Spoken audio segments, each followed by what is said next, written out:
O Oriente Médio sempre foi palco de conflitos, mas poucos lugares carregam tanta dor quanto Gaza.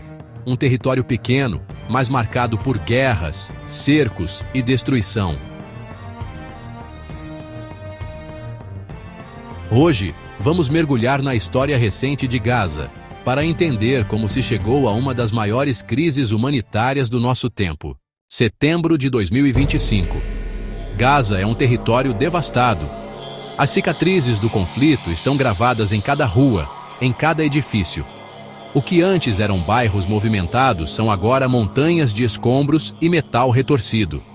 O ar, denso de poeira, carrega um silêncio pesado, quebrado apenas pelo vento que assobia através de estruturas esqueléticas. Esta não é apenas uma destruição física, é o apagamento da memória, da comunidade, do lar. Mais de 2 milhões de pessoas vivem sem água, energia e segurança. A busca por água potável é uma peregrinação diária, com famílias a fazer fila durante horas por alguns litros de fontes frequentemente contaminadas, arriscando doenças como a cólera. A rede elétrica, há muito colapsada, mergulhou Gaza numa escuridão perpétua, pontuada pelo brilho perigoso de geradores improvisados. Sem segurança, uma ansiedade constante e corrosiva permeia o ar, onde cada sombra é uma ameaça potencial. Hospitais funcionam à beira do colapso. Os corredores estão repletos de feridos e doentes. Médicos fazem cirurgias à luz de lanternas, realizando milagres com quase nada. Anestésicos, antibióticos e até ligaduras básicas são racionados com um cuidado agonizante.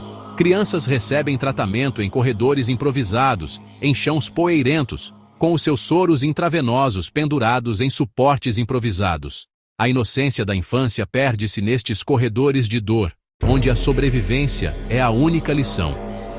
Enquanto isso, a poucos quilômetros de distância, um paradoxo cruel. Caminhões de ajuda humanitária ficam retidos nas fronteiras. Centenas de veículos, transportando alimentos e medicamentos que poderiam salvar vidas, estão enredados numa teia de disputas políticas e pesadelos logísticos. Cada dia de espera é mais um dia de fome, mais uma morte evitável. Este bloqueio não é apenas uma questão logística, é uma arma que aperta o estrangulamento sobre uma população já asfixiada. A sobrevivência virou uma batalha diária, uma batalha travada não com armas, mas com uma vontade de ferro contra o desespero. É a mãe que vasculha os escombros em busca de lenha para cozinhar uma refeição escassa. É o pai que anda quilômetros para encontrar sinal e dizer aos familiares que ainda está vivo. É a criança que aprendeu a distinguir o assobio de diferentes projéteis. Perante uma perda inimaginável, o povo de Gaza resiste. Mas a resistência tem um limite. Esta é uma população à beira do abismo, uma catástrofe humanitária que exige a atenção do mundo antes que seja tarde demais. Cidades como Gaza City, Shujaia e Beit Hanun foram alvos de bombardeios intensos. Tanques avançaram pelas ruas e a comunicação foi cortada. Sem internet e sem telefonia, famílias inteiras desapareceram no silêncio. Para muitos, a escuridão era não saber se os parentes estavam vivos. A ONU pede cessar-fogo imediato. Países da Europa reconhecem o Estado da Palestina. Mas o Conselho de Segurança está dividido, e as negociações parecem não sair do lugar. Enquanto líderes discursam em palanques, a população de Gaza continua presa em um ciclo de destruição. Tudo começou em 7 de outubro de 2023, quando o Hamas lançou um ataque surpresa contra Israel. Centenas morreram, reféns foram levados e a resposta de Israel foi imediata. Bombardeios em massa e cerco total. Esse foi o ponto de partida de uma escalada que já dura 2 anos. Mesmo antes da guerra, a faixa de Gaza já era um território definido pelo isolamento. Desde 2007, quando o Hamas assumiu o controle, a vida dos seus mais de 2 milhões de habitantes passou a ser ditada por um rigoroso bloqueio imposto por Israel e pelo Egito. Este cerco, justificado por Israel como uma medida de segurança para impedir a entrada de armas, transformou Gaza no que muitos descrevem como a maior prisão a céu aberto do mundo. Muros, cercas e postos de controlo militarizados não eram apenas parte da paisagem, eram as fronteiras de uma realidade claustrofóbica. As consequências econômicas foram devastadoras. A economia local, já frágil, foi sufocada. Indústrias entraram em colapso. A agricultura foi restringida e os pescadores viram as suas áreas de pesca severamente limitadas. Para a juventude, o futuro parecia um beco sem saída.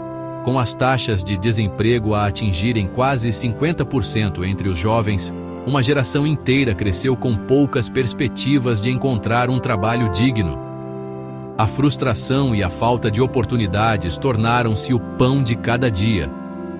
Neste cenário, a sobrevivência dependia esmagadoramente da ajuda internacional. Organizações humanitárias tornaram-se a espinha dorsal da sociedade, fornecendo alimentos, cuidados de saúde e educação. No entanto, esta dependência criou uma economia artificial, onde a dignidade era muitas vezes substituída pela necessidade. Viajar para fora de Gaza era um privilégio raro, quase impossível para a maioria. Estudar no estrangeiro ou receber tratamento médico especializado tornava-se uma odisseia burocrática com um desfecho incerto, aprofundando a sensação de aprisionamento. Ainda assim, por entre as fissuras deste sistema opressivo, a vida pulsava com uma resiliência extraordinária. Este espírito, conhecido em árabe como sumud, ou perseverança, manifestava-se no cotidiano.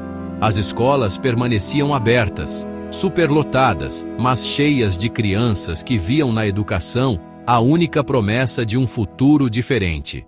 A taxa de alfabetização era surpreendentemente alta.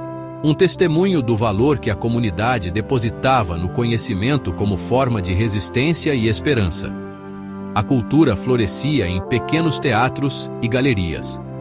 Nas ruas, o som de crianças a jogar futebol ecoava como um ato de desafio. Um momento de alegria roubado à adversidade.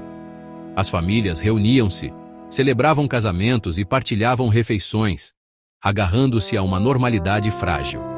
Sonhavam com o que parecia simples para o resto do mundo: segurança, liberdade e a oportunidade de construir um futuro melhor para os seus filhos. A história remonta a 1948, com a criação do Estado de Israel. Milhares de palestinos foram expulsos de suas casas, no que ficou conhecido como Nakba, a catástrofe. Desde então, guerras, ocupações e fracassos diplomáticos moldaram a região. Gaza virou símbolo de resistência, mas também de sofrimento e isolamento. Para alguns, a única saída é um acordo de 2 estados. Para outros, a realidade já está além da diplomacia. O futuro de Gaza depende de decisões internacionais, mas, sobretudo, do direito básico de um povo viver em paz.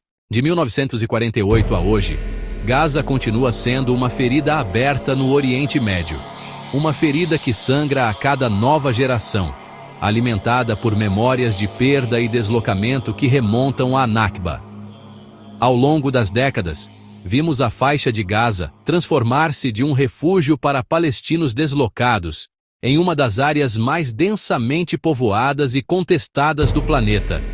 A história de Gaza não é apenas uma cronologia de guerras e tréguas frágeis. É a saga de um povo resiliente, vivendo sob o peso de um bloqueio que sufoca a economia, limita o acesso a recursos básicos e aprisiona sonhos. Cada camada de sua história, desde o controle egípcio, passando pela ocupação israelense em 1967, até a ascensão do Hamas e os conflitos subsequentes, adicionou complexidade e dor a essa narrativa. Cada explosão não apenas destrói edifícios, mas também fratura a psique coletiva, deixando cicatrizes invisíveis que são passadas de pais para filhos. A pergunta sobre a paz ecoa nos escombros, nas conversas em campos de refugiados e nos corredores do poder internacional. Mas o que significaria a paz para Gaza? Seria apenas o silêncio das armas? Ou seria o direito à autodeterminação, a liberdade de ir e vir, o acesso à água potável, a oportunidade de reconstruir não apenas casas, mas vidas e futuros? Analistas apontam para o impasse político, onde soluções de dois estados parecem cada vez mais distantes. A comunidade internacional, muitas vezes dividida, oferece ajuda humanitária que, embora vital, não aborda as raízes profundas do conflito. A paz, para ser duradoura, exige mais do que cessar fogo, exige justiça, reconhecimento e uma visão compartilhada. Compreender essa complexa teia de eventos, dores e aspirações foi o objetivo da nossa jornada. A história não é apenas um registro do passado, é a chave para decifrar o presente e, quem sabe, ajudar a construir um futuro diferente. Se este mergulho profundo na história de Gaza ressoou com você e o ajudou a ver além das manchetes, pedimos o seu apoio para que possamos continuar trazendo narrativas complexas como esta. Sua curtida ajuda nosso trabalho a alcançar mais pessoas. Ao se inscrever, você se junta a uma comunidade que busca entender o mundo em sua totalidade. E ao compartilhar, você amplifica essas vozes e histórias que precisam ser ouvidas. Muito obrigado por nos acompanhar. Até a próxima!